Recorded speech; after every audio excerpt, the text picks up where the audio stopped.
Wato wannan bawan Allah wanda ake kira da suna Sarki Maliki Hambali, ɗaya daga cikin sarakanmu na Nijar, ya fito ya yi wani bayani na ilimi, bayani na hankali, bayani wanda yake amfanin ƙasa da kuma 'yan ƙasa.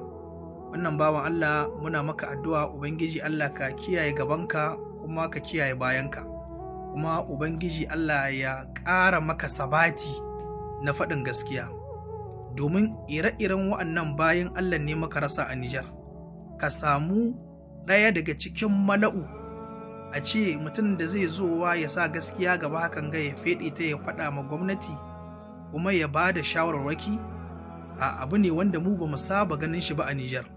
Abin da muka saba gani shine duk lokacin da aka ɗauki mutum ko muka tura wani mutum ya wakilce mu ko aka naɗa mutum aka ba shi wani matsayi, idan ya shiga fada shi babu abin da yake kiyayewa sai matsayinsa sai kuma 'yan fadarsa, amma wakiltar talakawa ta tsaya. Amma wannan bawan Allah maganganun da ya fito ya yi a yau, kai da ka ji wannan maganganun kai ka san wannan mutumin yana wakiltar talakawa ne, kuma wallahi azim ko lahira aka je irin wannan titsewa ce Allah zai mai. Shin da aka saka da aka baka mulki, shin wani amfani ka yi ma al'ummarka? Ka taimaki addininsu, ka taimaki rayuwarsu? Amanar da aka baka ka isar? Inda ya kamata ka yi magana kake da ikon magana, ka yi magana ko shiru ka yi? Tambayar da Allah zai mai kenan. Idan ya ba da ansa wadda take daidai ya sha, idan bai bada ba to kuma wallahi zai zo. Daman ko da yake zuwa a daure yake zuwa, haka hadisi ya faɗa.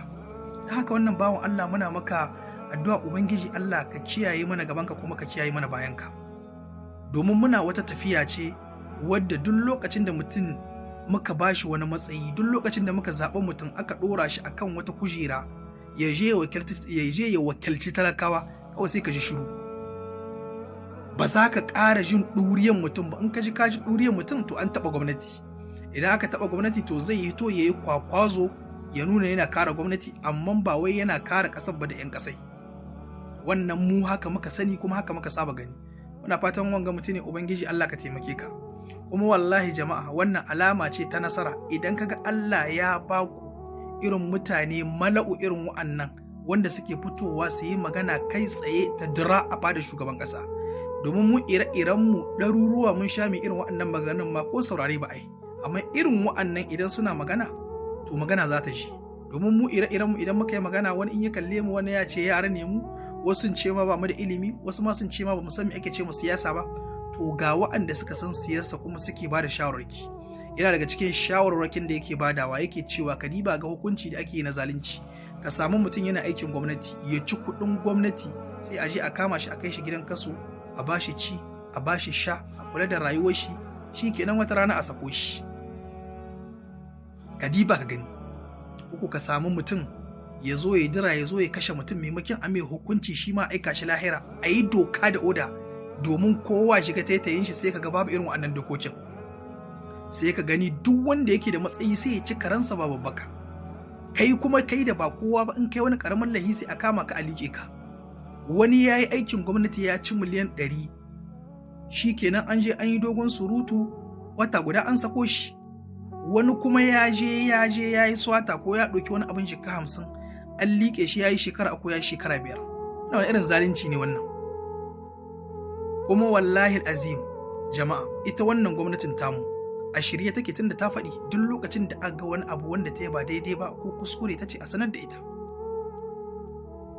Kenan duk lokacin da muka ga gwamnati shawarwaki kamar yadda wannan sarkin ya bada shawara, idan aka gama gani irin wannan a dinga faɗa mata.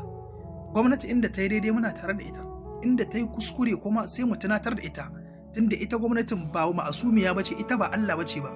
Dole za ta yi daidai, dole za ta yi kuskure. Wannan kuskuren da za ta yi shi yake nuna ashe ita ba Allah bace ba, kuma shi yake nuna cewa ita din wato ita ma din gajiyayya ce, dole tana buƙatar wato mutane wanda za zuwa su taimaka mata. Da haka sarki, kayi naka aiki, yanzu kuma kai da kai mu kuma bakin abin da za mu iya shine idan ka faɗi maganar mu fito mu ma mu ƙarfafe ka, mu ƙara jawabi akan maganar ka, sannan maganar mu ma mu ƙara halba ta ga sama, mu ƙara halba ta aya, me yake cewa a me yake cewa a wannan mu ƙara yaɗa magana domin magana ta yaɗu kowa ya ji, domin da haka ne ake samun gyara. Amma idan aka ce shi kenan a yi dunkum ba mai cewa komi, idan aka kuskure a kyale ko don tsoro ko don wani abu, yaya ne za a yi a ce da irin wannan a sami gyara? Haka shugabanninmu muna masu fatan alkhairi, muna fatan ubangiji Allah ka taimake su, kuma Allah ka karfafe su, kuma Allah ubangiji ka ba su ikon adalci, domin kaunar da muke musu da san da muke musu shi yasa ba mu san a ce wani abu ya zo wanda zai zo ya halakar da su, domin babu babu halaka wadda take halaka ce mai muni kamar ubangiji ya je ya tsare ka, ya ce maka ga aikin ga amana da aka baka aiwatar da wannan amana ba, ita ce babba halaka. Yasa da abin da zamu faɗi yanzu ba wai muna sukan gwamnati bane ba ko na ba, muna faɗi ne domin gyara cikin girman